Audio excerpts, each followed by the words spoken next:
Power का distribution था वो भी मैंने आपको बताया था कि कैसे कैसे वहां पर डिस्ट्रीब्यूशन किया गया है,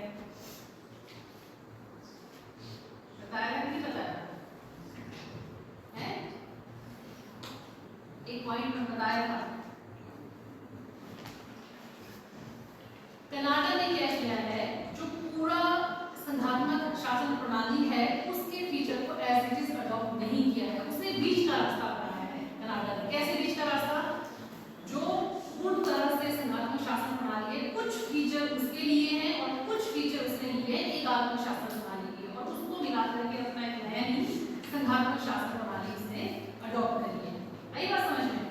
क्या किया है, थोड़ा सा पूर्ण संघात्मक शासन प्रणाली के फीचर लिए हैं और थोड़े से एकात्मक शासन प्रणाली के फीचर लिए हैं, और वैसा उसको नाम दिया है संघात्मक शासन प्रणाली का। अब वैसे ही फीचर भारत में भी हैं, तो कैसे, मतलब क्या होगा वहां पे कनाडा की संघात्मक शासन प्रणाली की क्या विशेषताएं होंगी? सबसे पहले भारत की भी यही है, क्या होगा, संविधान की सर्वोच्चता, सुप्रीमेसी ऑफ कॉन्स्टिट्यूशन।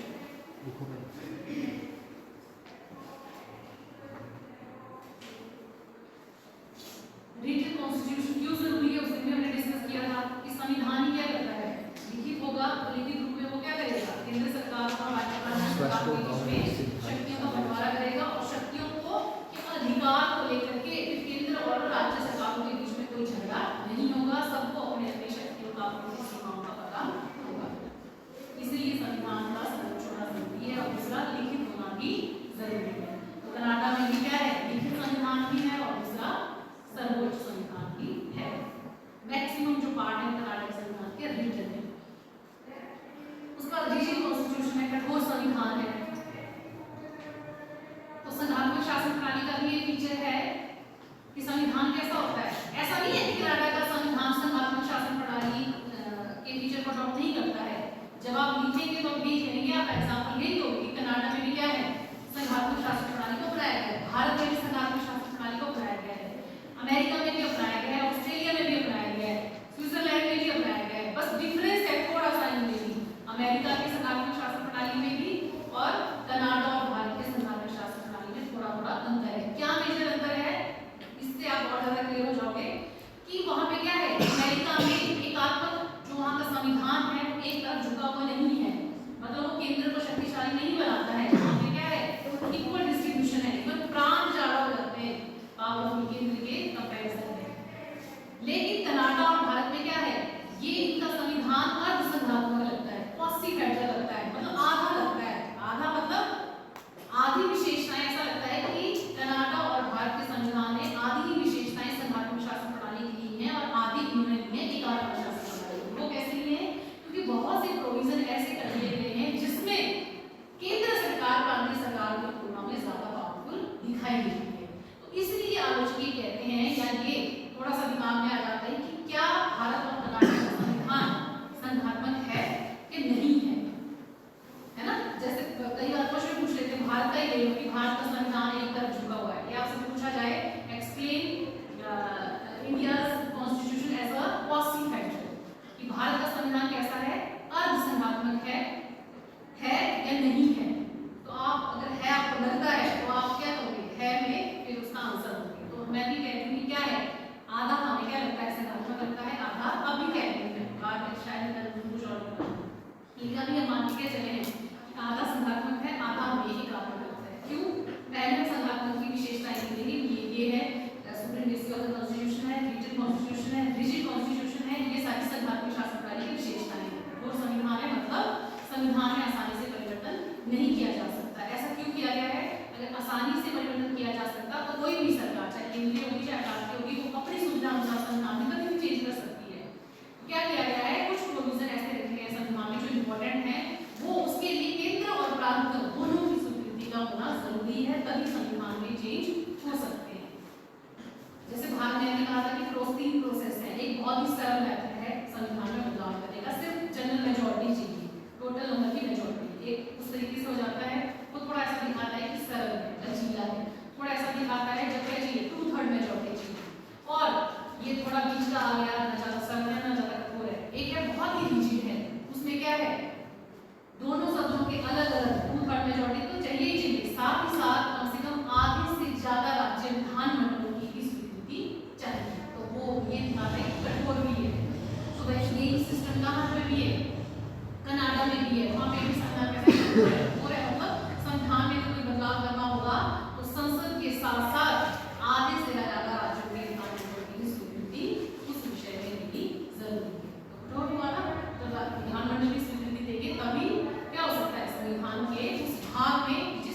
विशेषता है, कनाडा में भी है, भारत में भी है ना। और इसके अलावा शक्तियों का विभाजन किया गया है, डिवीजन ऑफ पावर्स है, सेपरेशन ऑफ पावर्स, ये किसकी विशेषता है? संघात्मक शासन प्रणाली की एकात्मक की, संघात्मक की शक्तियों का विभाजन संविधान के द्वारा सरकार के मध्य कर दिया जाता है, केंद्रीय सरकार और राज्य सरकार के बीच में। वहां पे भी भारत की तरह ही है, भारत की तरह ही है कि भारत ने क्या किया हुआ है, कनाडा से ही लिया है, जाहिर सी बात है वहां पे भी वही सिस्टम होगा जो हमने भारत का अंदर पढ़ा है।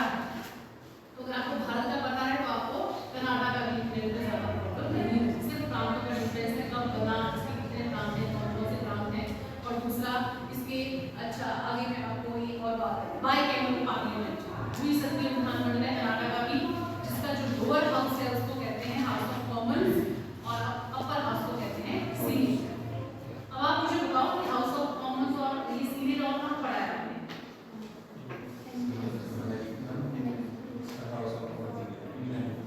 हाँ, और सीनेट आप बताओ पीछे गर्ल्स बताएंगी हाउस ऑफ कॉमन्स और सीनेट और कहाँ पढ़ा है? और कौन सी पार्लियामेंट के हाउस में? हाँ बोलो, सभी बोलो। हाउस ऑफ कॉमन्स और ये सीनेट और कहाँ पढ़े? जो सीनेट वर्ड है ये तो आपके जो अमेरिका के जो पार्लियामेंट्री सिस्टम है उसमें जो आपका पॉपुलर हाउस उसका जनप्रिय सदन उसको कहते हैं सीनेट को अमेरिका में। और जो आपका जो अपर हाउस है उसको बोलते हैं आपका सीनेट। और जो दूसरा आपने बोला हाउस ऑफ कॉमन, ये तो आपका इंग्लैंड की पार्लियामेंट सिस्टम का है, पार्लियामेंट्री सिस्टम। वहाँ पे एक कॉमन हाउस है, एक पॉपुलर एक हाउस ऑफ कॉमन है और एक वो तीसरा कौन सा था? हाँ, हाउस ऑफ लॉर्ड्स। लॉर्ड्स ये वहाँ पे क्या है? यहाँ से पर हाउस ऑफ कॉमन शायद डोर नहीं है। अभी मेरे को लग रहा है असाइनमेंट तैयार नहीं हो रही है ना, बैठ जाओ। और भाई चलो ठीक है भाई, और तो आपको पता है मुझे गर्ल्स को पता है हाउस ऑफ कॉमन इंग्लैंड का, बोलो इंग्लैंड का क्या है? जो पॉपुलर हाउस है उसका नाम है। और सीनेट अमेरिका के अपर हाउस को, अमेरिका की पार्लियामेंट का नाम क्या है? कांग्रेस। कांग्रेस का ऊपरी सदन है सीनेट। तो कनाडा का याद करना होगा तो इंग्लैंड का जो लोअर हाउस है वो यहाँ का भी लोअर हाउस का नाम है, और अमेरिका के जो अपर हाउस है वो यहाँ का भी अपर हाउस का नाम है। हाउस ऑफ कॉमन्स मतलब इंग्लैंड और अमेरिका को एक तरह से मिक्स किया गया है, सिर्फ हाउस के नाम है। तो दो है कौन से? हाउस ऑफ कॉमन्स और सीनेट। हाउस ऑफ कॉमन्स इसका निम्न सदन है, लोअर हाउस है, और हाउस ऑफ सीनेट जो है वो इसका ऊपरी सदन है। अब मैं बात करी थी power of division of powers. Division of powers जैसा भारत में है शक्तियों का विभाजन कैसे है ये बात को वैसे करा रहे हैं। कैसे किया गया है भारत में केंद्र सरकार और राज्य सरकार के बीच में शक्तियों का बंटवारा? सभी क्या कर रहे हो? सभी लोग कर क्या रहे हो? कुछ लिख रहे हो? क्या लिख रहे हो? जैसे आपने बोला ना ये बोर्ड को लिख रहे हो? कुछ और नहीं कर रहे? बताओ मुझे कि भारत में शक्तियों का बंटवारा केंद्र सरकार और राज्य सरकारों के बीच में कैसे किया गया है? 3 सूचियां हैं, वेरी गुड। कौन कौन सी?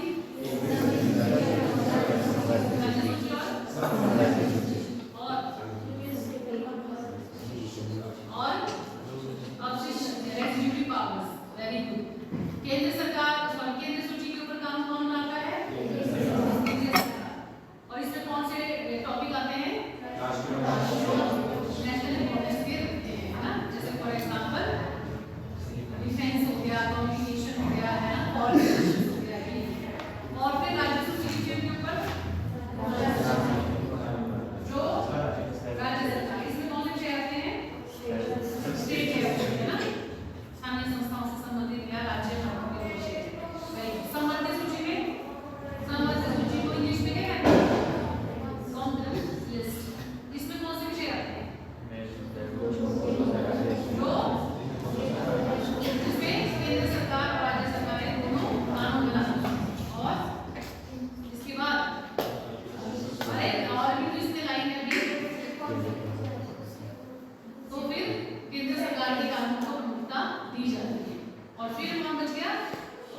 अवशिष्ट शक्ति ये क्या होती है?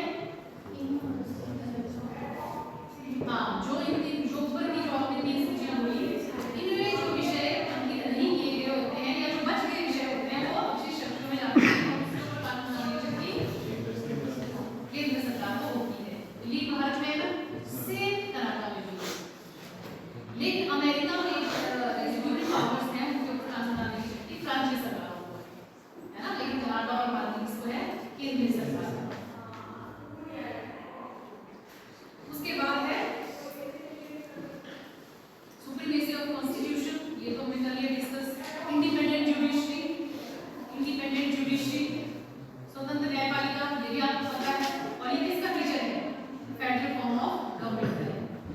पता है आपको क्यों न्यायपालिका जो है वो स्वतंत्र चाहिए? केंद्र और प्रांतों के बीच में अगर झगड़ा हो जाए तो उसका निपटारा कौन करेगा? क्षेत्राधिकार वाली करती है ना न्यायपालिका।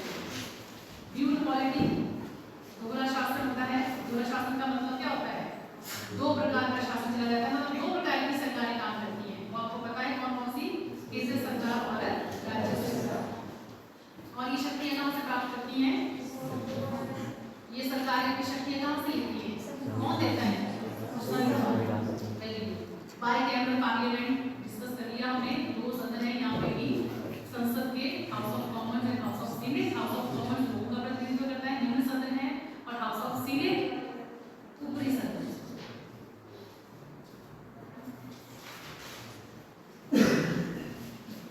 फिर है यूनिट्स ऑफ फेडरेशन, संघ की इकाइयां। यूनिट्स ऑफ फेडरेशन, संघ की इकाइयां, मतलब इसमें संघ की कितनी इकाइयां हैं, कितने राज्य हैं? तो 10 हैं। कौन कौन से हैं?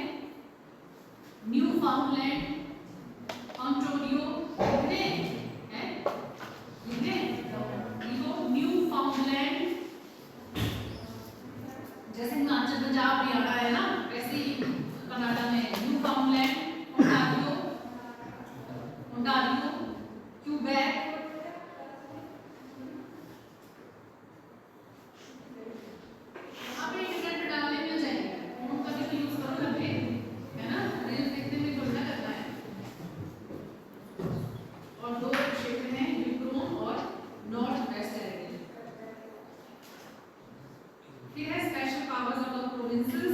प्रांतों के विशेष अधिकार। तो प्रांतों को जो नेचुरल रिसोर्सेज हैं, प्राकृतिक संसाधन जिस राज्य के होंगे, वो राज्य उन प्राकृतिक संसाधनों को अपनी आय को बढ़ाने के लिए यूटिलाइज कर सकता है। मतलब वहाँ उसको केंद्र की परमिशन की आवश्यकता नहीं। जो राज्यों के अंदर क्या होंगे? नेचुरल रिसोर्सेज होंगे, तो हर एक राज्य अपने राज्य के नेचुरल रिसोर्सेज को केंद्र की परमिशन के बिना यूज कर सकता है। तो ये तो हमें दिखाता है कि कनाडा का संविधान कैसा है? संघात्मक है, क्योंकि यही विशेषताएं किसकी हैं? संघात्मक शासन प्रणाली की है। तो वही विशेषताएं कनाडा के संविधान में पाई जाती हैं। तो फिर आप कैसे कह सकते हैं कि कनाडा का संविधान अर्धसंघात्मक है, यानी पूरी तरह से संघात्मक नहीं है या पूर्ण संघात्मक नहीं है? तो इससे तो हमें लग गया कि क्या है? संघात्मक है।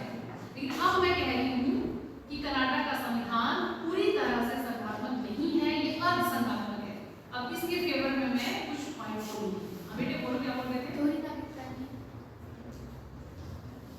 Single citizenship. हाँ, लिखो आगे। अभी बताती हूँ कि कनाडा का संविधान कैसे अर्धसंघात्मक है। आधा कैसे? अभी तो लग रहा है, देखो जिस तरफ आप बोलोगे चीजें उस तरफ मुड़ जाएगी। आप बोलोगे हाँ तो हाँ है, आप बोलोगे ना तो ना। लेकिन वो ये कि आपको क्या देना पड़ेगा? लॉजिक देना पड़ेगा। कैसे? अभी हमने कहा कि क्या है? पूरी तरह से संघात्मक है, तब आपने ये पॉइंट लिखे। लेकिन अगर क्वेश्चन आएगा तो पूरी तरह से संघात्मक नहीं, आधा है, तब आप बोलेंगे हाँ आधा है। आधा है तो कैसे है? फिर पॉइंट कैसे आधा है? लिखो, division of powers in favour of centre. Division of powers in favour of centre, शक्तियों का विभाजन केंद्र के पक्ष में।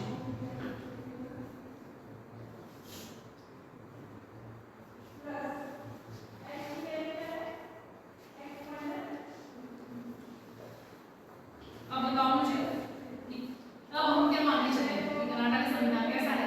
आधा है, मतलब इसने पूरी तरह से संघात्मक शासन प्रणाली की विशेषता को अडॉप्ट नहीं किया है। इसमें कुछ विशेषताएं यूनिटरी आगे भी हमें दिखाई देती है। कौन बताएगा भाई? शाबाश। जैसे हमने भारत का डिस्कस किया था कि भारत का संविधान एक ओर झुका हुआ है, मतलब केंद्र की तरफ ज्यादा झुका हुआ है। कैसे?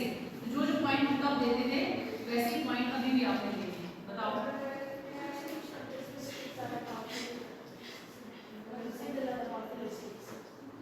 सेंट्रल स्टेट कैसे? कुछ कौन से मामले में बताओ?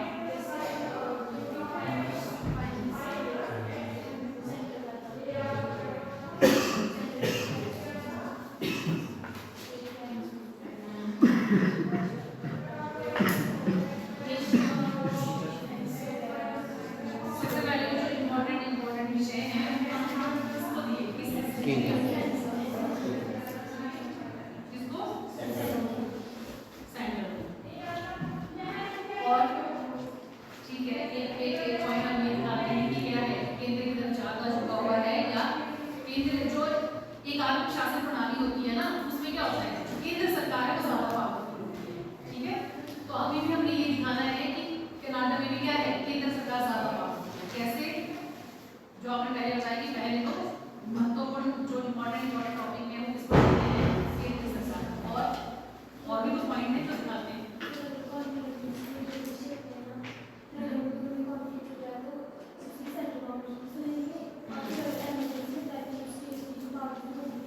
वो भी उसके ऊपर भी कानून बनाने की शक्ति किसको मिल जाती है, सेंटर को मिल जाती है। Very good. और रेसिड्यूल पावर्स वो किसके पास है, सेंटर के पास। तो ये सारे पॉइंट क्या दिखाने। इसके अलावा कनाडा में जो प्रांत है ना, वहां पर जो उपराज्यपाल होता है, जैसे राज्यपाल होता है ना हमारे, उपराज्यपाल है, उसकी नियुक्ति वहां के गवर्नर जनरल के द्वारा की जाती है और वो उसके प्रति रिस्पॉन्सिबल होता है। तो वो उपराज्यपाल जो गवर्नर जनरल होगा वहाँ पे, वो भी किसकी सलाह से काम करेगा, एक प्रकार से वहाँ के प्रधानमंत्री, वहाँ की कैबिनेट की तरफ से। तो प्रधानमंत्री और कैबिनेट क्या है, एक प्रकार से केंद्र सरकार है ना। और जो राज्यों में जो राज्य का मतलब आप बोल सकते हैं पहला नागरिक है, ये राज्यों का शासन जिसके यहाँ पे चलता है वो एक्चुअल में किसकी सुनता है, केंद्र सरकार की, है ना। तो ये सारी चीजें क्या दिखाती है कि वहाँ पे क्या है, आत्मशासनात्मक है, मतलब केंद्र की ज्यादा चलती है। तो एक तरफ झुका हुआ है तो एक आत्मशासन प्रणाली की विशेषताएं आएगी ना, केंद्र की तरफ झुका हुआ है तो मतलब एक आत्मशासन प्रणाली। अगर दोनों को इक्वल पावर दी गई है तब संविधान। उसके बाद है रेसिड्यूल पावर्स विद असेंबली, ये डिस्कस कर लिया हमने। ये जो अवशिष्ट शक्तियां हैं किसको दी गई है, केंद्र को दी गई है। अमेरिका में ये शक्तियां प्रांतों को दी गई है। उसके बाद ये सेम पॉइंट जो मैंने अभी आपको बताया, appointment of the lieutenant governors by the governor general, governor general द्वारा प्रांतों के उपराज्यपालों की नियुक्ति।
निषेधाधिकार की शक्ति, veto power of the governor general, governor general की निषेधाधिकार की शक्ति,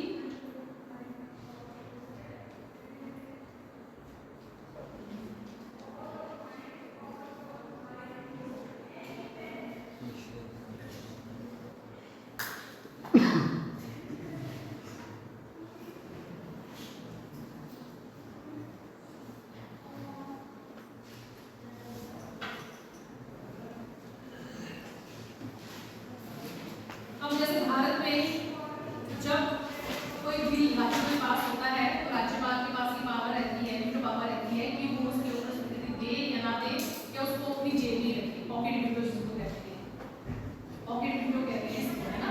इसका मतलब क्या हुआ? पॉकेट वीटो का मतलब है कि अपने पास रख लेना, उस विधेयक के ऊपर कुछ भी नहीं करना, ना उसको स्वीकृति देना, ना हाँ करनी ना करनी, मतलब अपने पास बस रख लिया।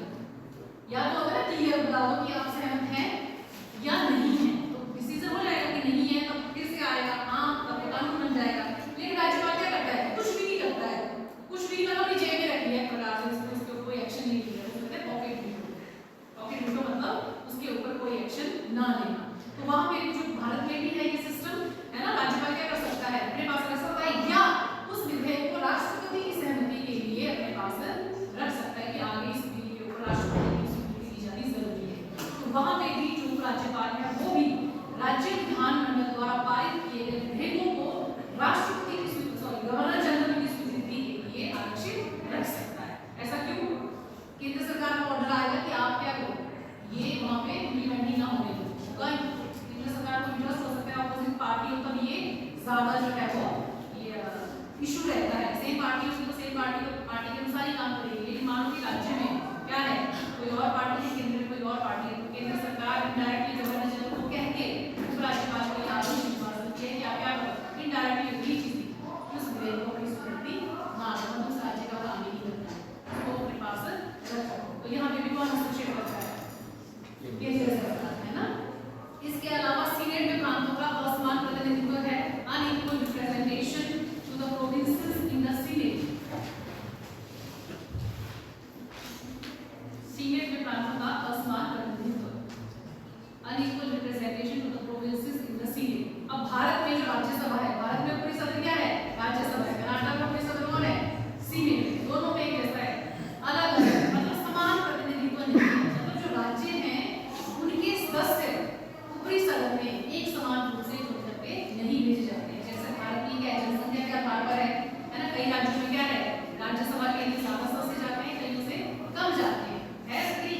लेकिन अमेरिका में अमेरिका में आपको क्या बताया, वहां पे सीनेट में क्या होता है, चाहे छोटा राज्य चाहे बड़ा राज्य है, 2 सदस्य जाएंगे ही जाएंगे, मतलब समान प्रतिनिधित्व है।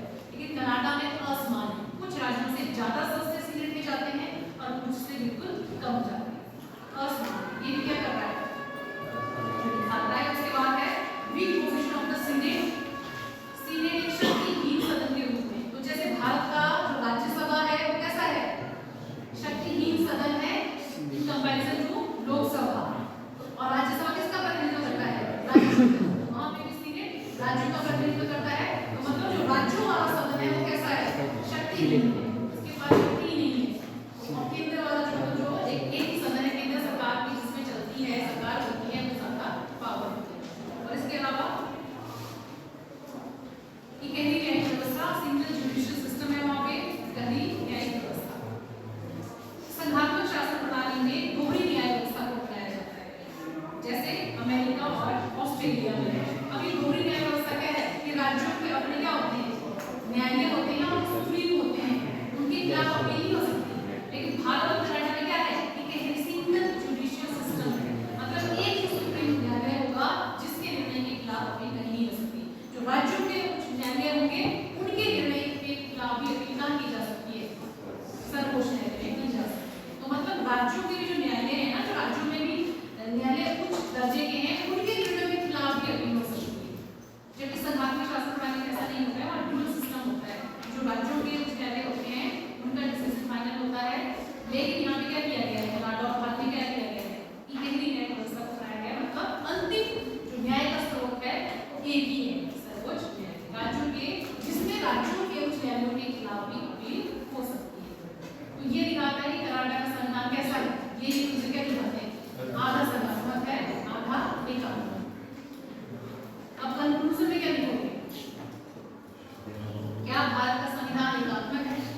फिलासफर आगे बोलने